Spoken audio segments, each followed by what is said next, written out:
So we've talked about the motion of an object in terms of velocity and acceleration, but what causes an object to move in the first place? Unless it's already moving, an object needs a push or a pull, in science what we call a force, in order for it to start moving. If we apply this force over a certain distance, we say there is work done to the object. And if work is done on an object, then the energy of the object is changed by the same amount. If we think about kicking a soccer ball, our foot pushes the ball, doing work on the ball. That work transfers energy to the ball. Now the ball is moving. And the energy of a moving object is what we call kinetic energy.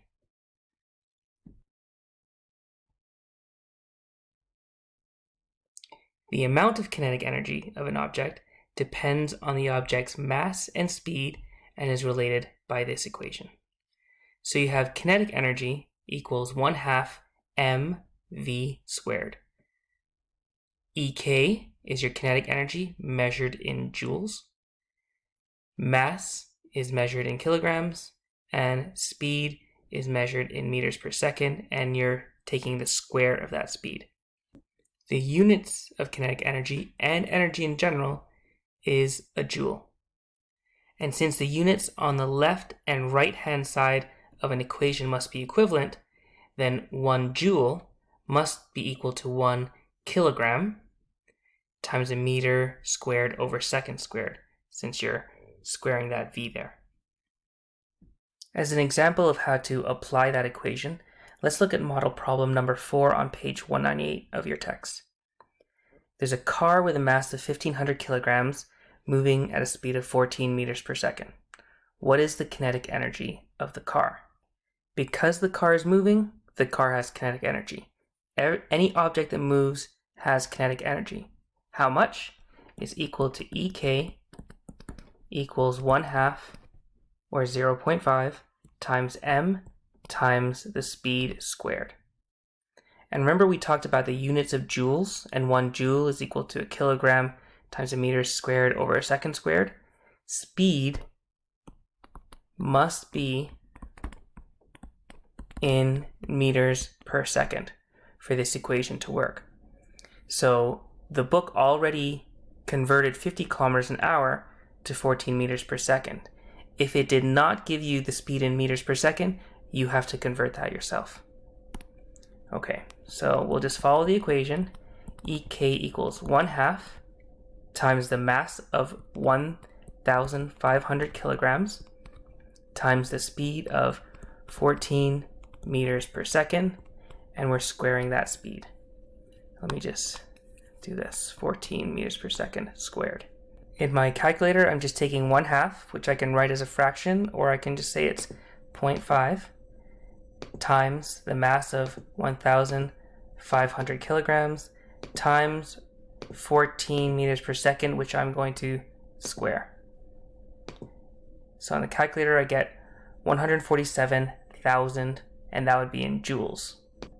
So this was 147,000 joules. Now the thing is, remember with final answers, you need to do it in the correct number of significant digits. In my data, the numbers in the problem, I have 1, 2, 3, 4 significant digits for mass and 1, 2 significant digits for speed. So my answer, final answer, should only have 2 significant digits. So how can I write this big number using 2 sig digs? I need to use scientific notation. So my second sig dig, or I round to here, which I would round this 4 up to a 5, and I'm moving a decimal 1, 2, 3, 4, 5 places, because I'm going to write this as 1.5 times 10, and I move that decimal 5 places, so 10 to the power 5 joules. And that would be my final answer in this case. So when this car is moving 14 meters per second, it has an amount of kinetic energy of 1.5 times 10 to the power 5 joules. Part B of this question says you have a hockey puck that has a mass of 0.21 kilograms. if the puck has 73 joules of kinetic energy, what's its speed? Well, start with the equation that you know relates kinetic energy to speed and mass. 1/2 m times v squared. Okay, so you're starting with the equation you know for kinetic energy. Now, look at the data you're given. You're given the mass, you're given the amount of kinetic energy, and you're asked to find the speed.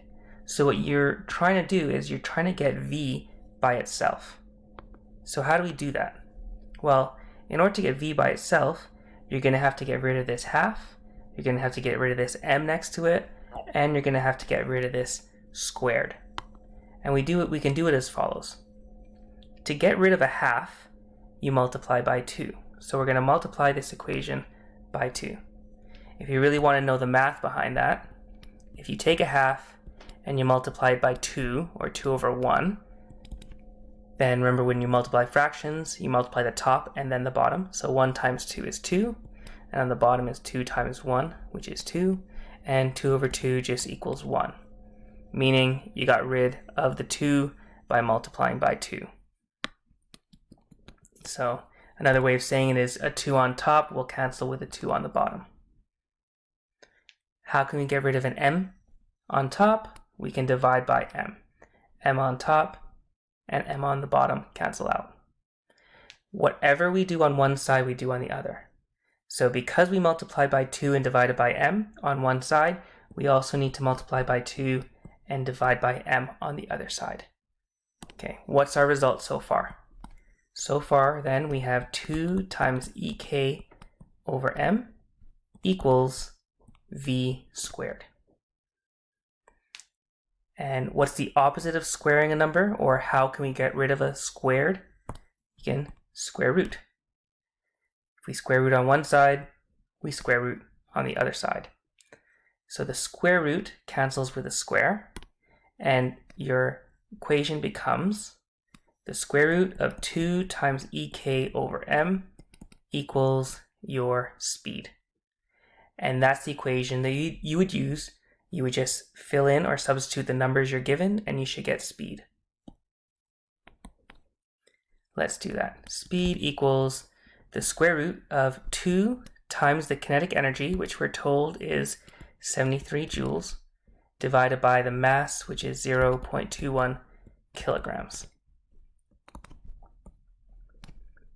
If I'm putting that in my calculator all at once, everything underneath the radical sign, or the square root sign, needs to be in brackets.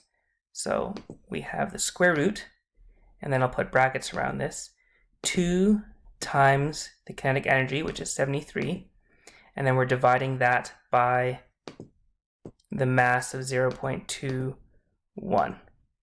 Close the parentheses, and we'll get a speed of 26.367. So the speed equals 26.367 meters per second. If we look at significant digits, our data has 2 significant digits for mass, 2 significant digits for energy. So the final answer should have 2 significant digits, and our final answer should be 26 meters per second. Now, just as an aside here, I want to take a look at units. So how do we know we ended up with meters per second? Well, our equation said v equals the square root of 2 times ek over m. So if I'm just looking at units, I know the units of energy are joules and the units of mass are kilograms. Just looking at units here. And remember we said a joule is the equivalent of a kilogram times a meter squared over a second squared. Okay, so that's 1 joule on the top line, and we're dividing it by a unit of a kilogram for the mass. And let's look closer here. Notice that the kilogram on the top and the kilogram on the bottom cancel out. So as far as just units, you basically have underneath the square root sign, meters squared over second squared. Well, if you take the square root of those units, the square root will cancel out with the squares, and you'll end up with units of meters per second. So what's really nice about doing the equations in science, and especially with the physics unit, is units should always work out. And if you're able to double check that your units work out, you can double check that your answer is correct or not.